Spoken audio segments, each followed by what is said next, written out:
now I want to invite Matt to talk. Matt took over one of the best sales operations in the country when he arrived, and I think he'll tell you a little bit about the impact that he has had. He brought a lot of experience from HubSpot and took a machine that was already working and perfected it and accelerated significantly. So if you need to discuss high-speed sales, Matt's the guy.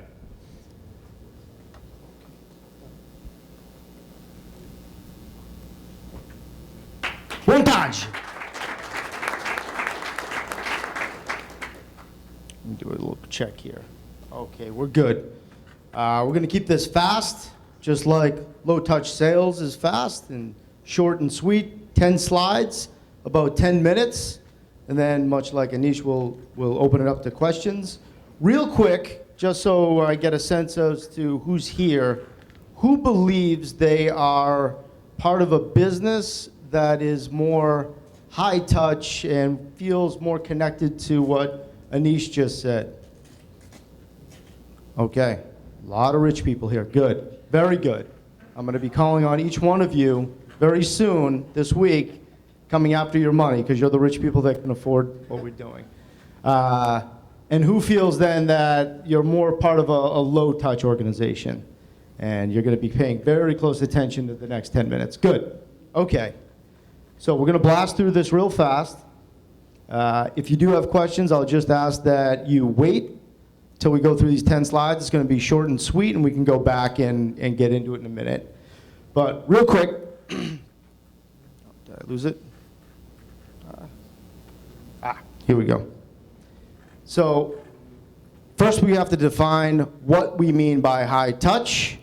If you fit into the high touch model, or low touch rather, excuse me, define low touch and understand if you fit into low touch. And then once we understand exactly what we're talking about and if you fit there, how do you build it? How do you put the system in place? And how do you scale it? Because we all do not want to work at small businesses, we want to grow. So what do we mean by low touch? For me, that coffee that's all the way on the right side of the screen, that's a low, small cup of coffee. I need 3 or 4 of those a day. I am a high caffeine guy. But my wife, she would think that the little guy is a lot of coffee. She is a low caffeine kind of lady. So it's all relative in terms of what we mean by high touch, low touch. I can't tell you that 3 calls and 3 emails, that's it. That's the threshold of low touch. After that, you're high touch. You can't do it. You have to look at your business, look at the cost, look at the basic metrics of how your business operates to understand how much you can put into it. So this is not an exact science. The first thing we have to understand is who are we and where are we in this very gray area of how much can we work with our potential customers to get them signed up. So we first have to understand really where we fit in. And to do that, we look at the holy trinity of SaaS metrics: CAC, LTV, and payback. I say holy trinity because churn is unholy. We're not going to talk about churn today. We're going to talk about this holy trinity. All of you should likely know this because you're at the SaaS forum, but this is the fundamental base point that we have to understand where we are to know whether or not we are low touch, whether or not we can afford to be low touch, which we'll determine in just a moment with an example. But we need to maintain a minimum 3-fold return on investment in terms of LTV to CAC. That ratio has to be 3. And most of us are poor, like us in Belo Horizonte, and those of you who raised your hand. Cash is at a premium. You cannot wait 6 months to get that next deal. You can't wait 3 months sometimes to get that next deal. You need to move fast. So to get that cash coming back in is critical. You can't wait more than 12 months. So I'm gonna alter this metric a little bit for the domestic market because I've been here in Brazil now for 19 months and 1 day. And I've understood a little bit of the specialization that we need to do here in the domestic market. Things that are a little unique that we really can't get away with here in Brazil that you can get away with in Boston, where I'm from, or San Francisco, where Nish works.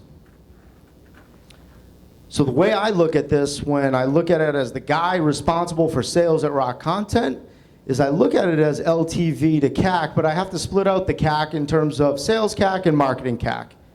Those are the two slices of the CAC pie that we really have to invest in before we really acquire that client and start to service them. So I'm going to take the 12-month payback off the table for a second, and I'm just going to look at this. And if any, I know some of you are taking pictures. If any of you want any of this, my email is matt@rockcontent. You can find me. I'll be here all week. We have a big booth downstairs. I'll send this out to you. But we need to keep this ratio at a minimum of 3. And please hold that 3-to-1 ratio in mind. It's going to come into play much later when we talk about scaling, much later.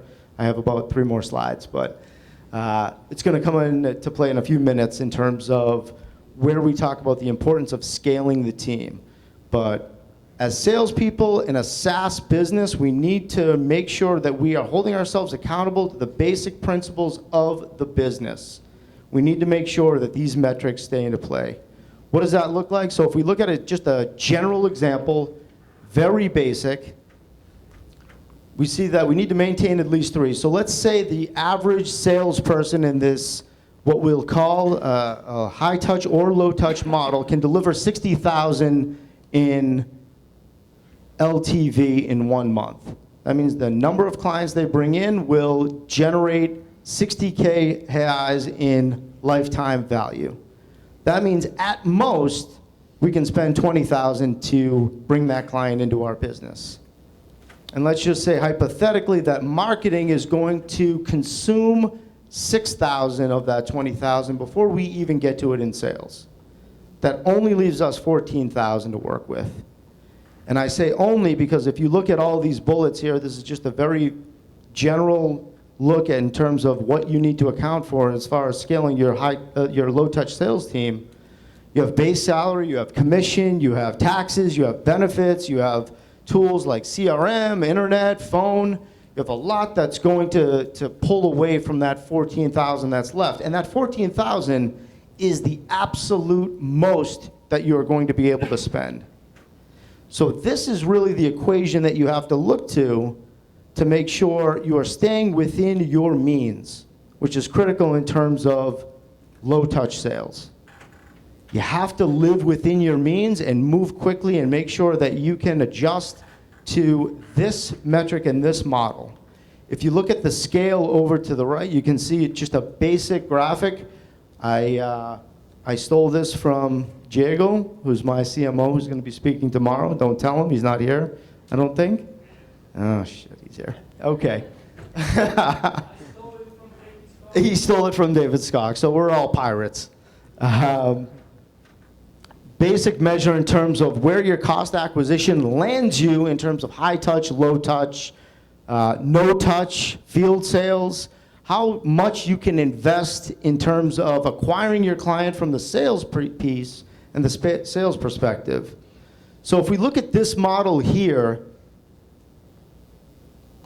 who believes that this is a low-touch sales model? Nobody. Who believes it's high-touch? Nobody. We're not selling here, okay. Touchless? We're not even talking to these people? No salespeople at all? Okay. Hard questions. So you're right to not put your hands up. You're a smarter crowd than I gave you credit for. We don't know. We don't know. Because if this 60,000 LTV is one customer, then we can likely put this into a high-touch inside sales model. We're probably not going to send people into the field. We're not going to put people on airplanes. We don't have enough of LTV, and the CAC is going to consume a bit too much to do that. But if it's one customer a month to get us 60,000 in LTV, we can spend some time here. We can dedicate a lot more resources to bringing that customer on. If this is 10 customers, which means The average LTV per customer is only 600. Now I believe we can all agree that this is very fast-paced. This is low touch. You have to move in volume, which means we have to build a model based on time. In the low touch sales model, time is your enemy. Time is money. And when you put people on the ground and put people in your office to work with your leads and start selling, and you have to assume that cost of acquisition on the sales side, you're thinking about the time. How much time is it going to take to acquire that client? How many clients can I acquire in a month? You're thinking economically. How fast can we move to get that next customer in? 6 months? That's high touch. You're dead in 6 months if you take that long in this model. You need to move very quickly. So with keeping time in mind, we'll paste this cost of acquisition here and understanding where we fit in.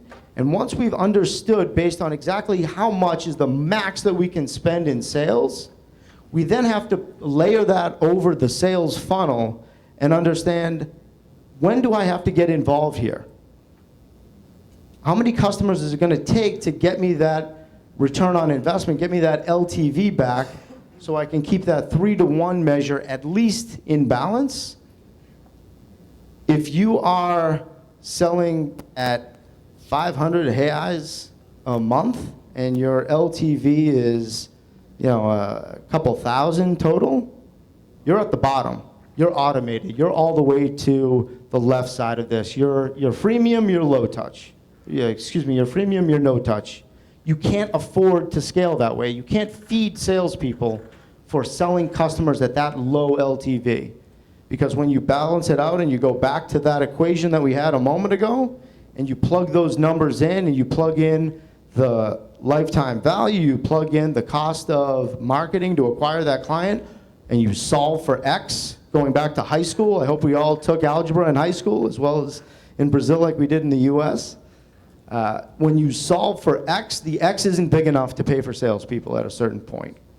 They're going to starve to death. They're not going to be able to sign enough. You're automated at a certain point. If we look in the middle here, this is where we start working with leads. This is why we start hearing about lead generation with a lot of inside sales team. Leads, leads, leads. There's a reason for that.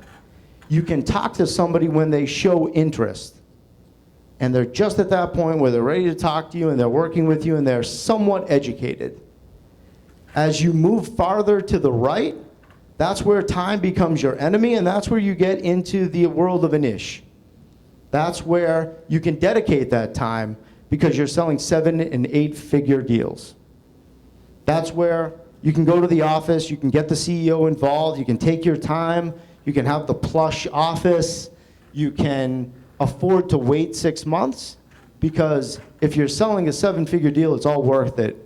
And that cost of waiting that time, spending that money, putting people on planes, taking your CEO's time, that pays off. It's all math. It all has to come back to that basic unit economics of what can someone deliver in a month or quarter or year to make sure that we keep in balance as far as our basic business metrics. How do we think about this in terms of sales and not just marketing? Well, we look at this in terms of the buyer's journey. And hopefully you're going to be hearing a lot about this in the next 2 days here at the summit. It's the fundamental basis of really how we position inbound and inbound marketing and inbound sales. Where do we get involved with the client? If you are low CAC, low LTV, that means you are low touch, high volume, because you do not have time. You have to be all the way to the right. You have to be talking about people about decisions and getting fast and getting volume. At Rock, we just launched a new platform called Universidade de Rock. My plug for the business, the only one I'll do. That is a 400 reais a month offer. That LTV is going to balance out to about 4,000 to 6,000, we predict. It's not enough to afford people to spend weeks and months on a client. That process starts with, hi, have you made the decision to enroll? What do you need to make that decision? At Rock Content, we really work more on the consideration stage, where we're right in that light touch to high touch model. We kind of balance between the two depending on the LTV of the customer. And we dance between there in terms of where we are going to start at that consideration stage. But we take more time to educate. We can afford to. LTV is higher. That frees up more availability to pay more in terms of CAC, be more patient. The farther we go over to the right, you can start really early on in the sales process. Educate, initiate, plant those seeds of getting the interest, AIDA, and the whole spectrum of what it takes to really pull somebody all the way through the funnel. They don't have to do any of the work themselves. So that balance in terms of LTV to CAC really plays into the model of any sales model, high touch, low touch, no touch, freemium, wherever you fit in.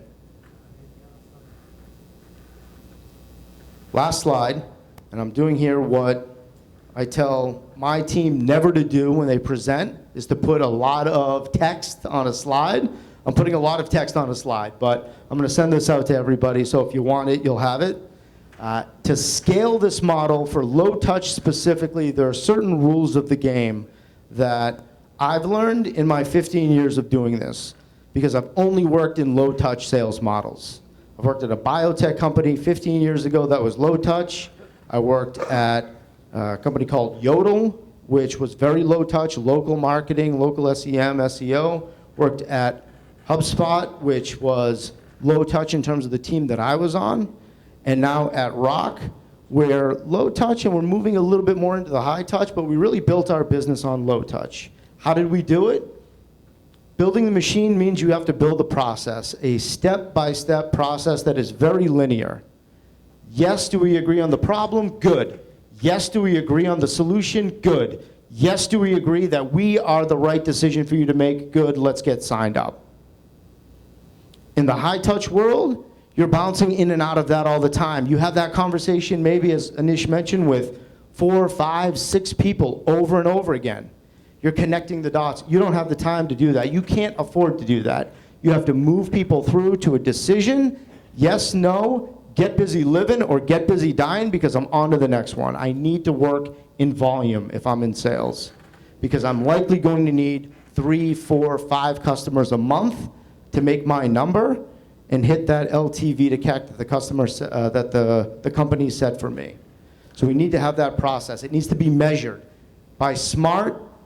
It needs to be specific, measurable, achievable, realistic, and time-oriented. I need to have all that detail from you, my employer, to know exactly what's expected of me.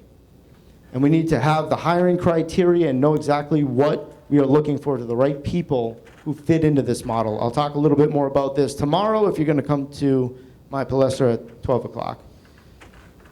The middle column is the biggest for one specific reason. That is the employer's commitment. Our commitment to our employees should be the most for sales. A lot of mistakes I hear people make when they ask me to help out and give my advice in sales is they hire salespeople and they say, okay, go sell. Here's what we do. Good luck. And they don't give them the foundation that they need to be successful. They need a lot of foundation, especially with the people that we're talking about. We're not talking about scraping the 12-year sales rep from Salesforce, which God bless you, I don't know how you got away with it. What I'm talking about is the guy that is 22 and just graduated from Universidad Federal, and he's smart and he's hungry and he wants to sell. You got to teach him everything. He's got raw material that works well, but you got to set him up for success. Not going to survive on his own. What do you need to do? Explain why you hired him. Explain the concerns that you have for hiring him. Let him know what's going on, what's in your head. Full transparency. Go through a step-by-step onboarding. Put him with a mentor if you have one. If you don't, you're the mentor, because hopefully you sold yourself at your startup before you hired any salespeople. So you're mentoring. You put together a system of weekly coaching, ongoing trainings. You get this person set up for success. You have everything measured. You have training guides. You have best practice guides that you've written down. You know exactly what he needs to do, and he knows what he needs to do to keep his job in 90 days. Low touch is fast. Low touch means you're going to survive or you're not within 90 days in Brazil. Because after that 90-day period, it gets real. You now have a lot more leverage. I'm now investing a lot more in your employment with me.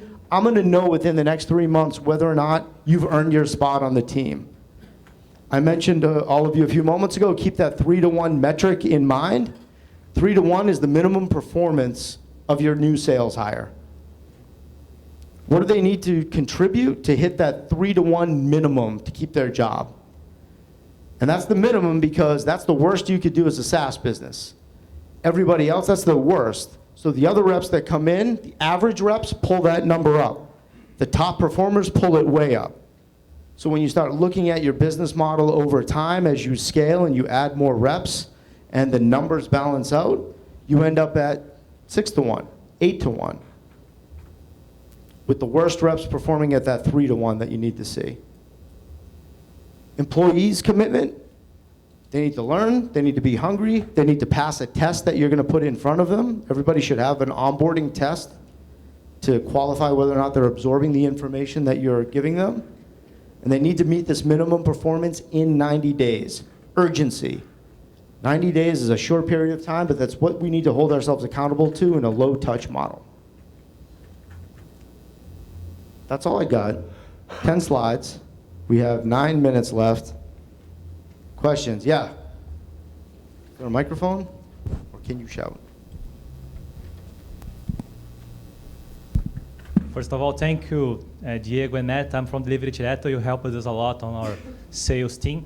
One question that I have, I'm not sure if you have the answer, but the customer success team, again, this topic, do you have like a KPI or indicator for like, you cannot spend too much money on your CSM because then your lifetime value is not going to be good enough? So do we have a metric in terms of how much we can spend on the CSM? If you have a limit, for example, my CSM should hold like 10 clients, 100 clients, so that numbers, that multiples doesn't get bad, for example. Yeah. So it's a similar metric. We look at it as the amount of MRR, or now we've moved to ARR, that CSM is managing month to month, and churn. So when we look at those two metrics and how they balance out over time, we know exactly how much we can put into the system, and we measure our CSMs in a very sales-driven methodology. And we measure, it's funny to say this, but we measure salespeople in a very CSM-driven methodology. If you go to my sales team tomorrow and you ask them, what's your biggest worry? What's your biggest concern long-term? They're going to tell you churn, which is strange to hear from salespeople usually. But we base their promotion path on churn, not just the sales performance. So they're all hitting their sales numbers, or most of them are hitting sales numbers continuously. They're doing well, but they're thinking the long-term success of the client, which is exactly what we need them to think. So they set expectations and they do better. For CSMs, they're thinking very similarly, where they have their install base. It's almost like they're running their own little SaaS business, where we base in terms of how much of their install base do they have, and how is their bonus structure fit based on their continued install base. So they can churn some customers, but they better offset it with customers that are great and love us and want to upsell. So we base a base plus commission structure, much like we do in sales in the same respect.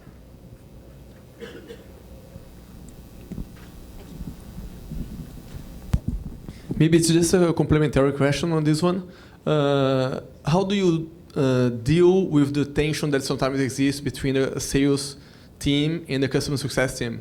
Meaning that sometimes salespeople want to sell to wrong customers, and you just mentioned one of the things that you do. Is there something else? What the tips you can give us?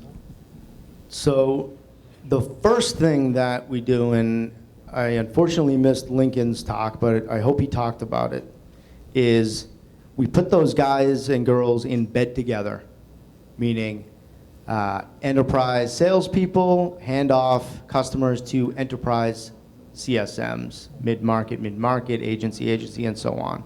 So you have to sit next to the person, if you're in sales, who's taking your customer. So if they are not getting great service and they hate you and they got a bad expectation, you got to sit next to that person. That alone, psychologically, weighs on the salesperson to make sure they stay honest. Fundamentally, though, for 2 years now, we have been measuring the performance path of salespeople on churn. So you can't move up in the organization if you bring in customers that fail. You have to set great expectations. You have to make sure you stay in touch with your customers if that's what it takes. You have to help the CSM because you have a financial reward for that. You have a satisfactory reward for that. You want to do best for your customer. And we reward you for doing that. On the CSM side, it's very similar in that we tie together the handoff very closely. So the CSM has to be in on the final call with the sales rep in terms of signing the customer. So their end of the bargain is that they're in and they're helping the customer get started and get onboarded. They're actually helping with the sale a little bit. So we have it as this Faustian deal where you sell your soul to the other side. I'm going to sell my soul to you on the sales side from CS because I have to be on that call with you and I have to set that customer up the right way. So I can't blame you for selling a bad customer. I was there when the customer was sold. I didn't say anything because I was good with it. And the salesperson is tied into churn and tied into the ongoing performance because his buddy is sitting next to him talking to that customer.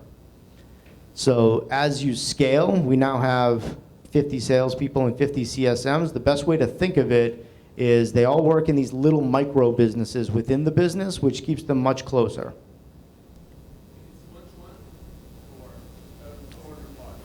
It really can't scale as one-to-one because somebody goes on vacation, somebody quits, somebody gets fired, somebody gets hit by a bus, whatever.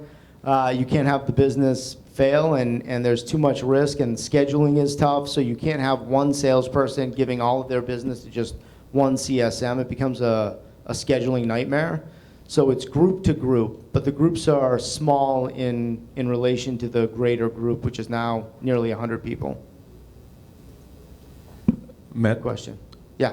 have you ever hired an outbound sales guy to make inside sales? Because we are finding that some inside sales are very bad used with the high qualified leads, and they think, oh, this lead is not well qualified, so I'm not calling this guy. So maybe with the outbound background, it will be more, the performance will be much better. Have you tried this in Brazil? Yeah, I mean, at this point, with 50 salespeople, I've hired a little bit of everyone at this point. And I love outbound salespeople. Love them to retrofit them to the inbound model. Because the problem, and we do a little bit of everything now. We do inbound, we do outbound, we do channel. Inbound has been our bread and butter since we started, and it's still our biggest driver of revenue and customer acquisition. But I love outbound guys because, and girls. A lot of, half of our sales team is women, and they're great too. If anyone is from Belo Horizonte, you may know of a neighborhood or a city called Contagem. I have a lot of Contagenistas in my office. These are high-flying, fast-talking salespeople, outbounders. And it's great to talk to them because you do not want a lamb on the phone in sales. You want a lion. And it's better to have a lion that might be a little too aggressive, like an outbound rep would be, that you have to back off, because those outbound people, they want to sell everyone. They think everyone's a deal. And that's a little dangerous with inbound because most people aren't deals with inbound. So you have to back them off, which in my experience, it's a much better challenge to have somebody that wants to sell to everyone and you have to back them off and disqualify a little bit more than the person who has been brought up in an inbound world and maybe a little fat and happy from working with sales qualified leads and, oh, they just downloaded an ebook 3 times. Do I really want to just call that person? Yeah, you want to call that. You want to call everybody if they're a good fit. I'd rather have that outbound person who's really aggressive and then calm them down rather than the person I have to pump up. Great question in terms of staffing. We'll talk a little bit more about that too tomorrow. Last question? No? Okay, another quick one. This minimum performance, as far as I understood, is the CAC to LTV, right? This 3:1. That's the basis of it, yeah. How do you measure by inside sales? Do you measure personally, like the performance for each guy? Do you take the overhead cost and divide it by all of them? How do you measure? So I measure it individually by sales rep. I don't factor in training costs specifically. I just really look at, I pull out the marketing cost and I look at the cost of me hiring a salesperson, the taxes and benefits that go along with that, the computer I have to buy that person, really all of the cost in that first 3 months. And then I come up to the minimum number of MRR that person needs to deliver in that 3-month period for us to see the lifetime value to recoup that cost. Is this person worth it? That's the minimum benchmark that we want to look at. Fortunately, more than 90% of the people we hire make that minimum benchmark, so we're hiring smarter now, but we reject 4 out of 5 of the people that we interview for that reason. We want to bring on really great people. But we look at just what the contribution is from that one salesperson in terms of how much that person's costing for sales and how much they're bringing in for revenue in 3 months. And on day 89, we make a decision. Perfect. Well, thank you very much, Matt.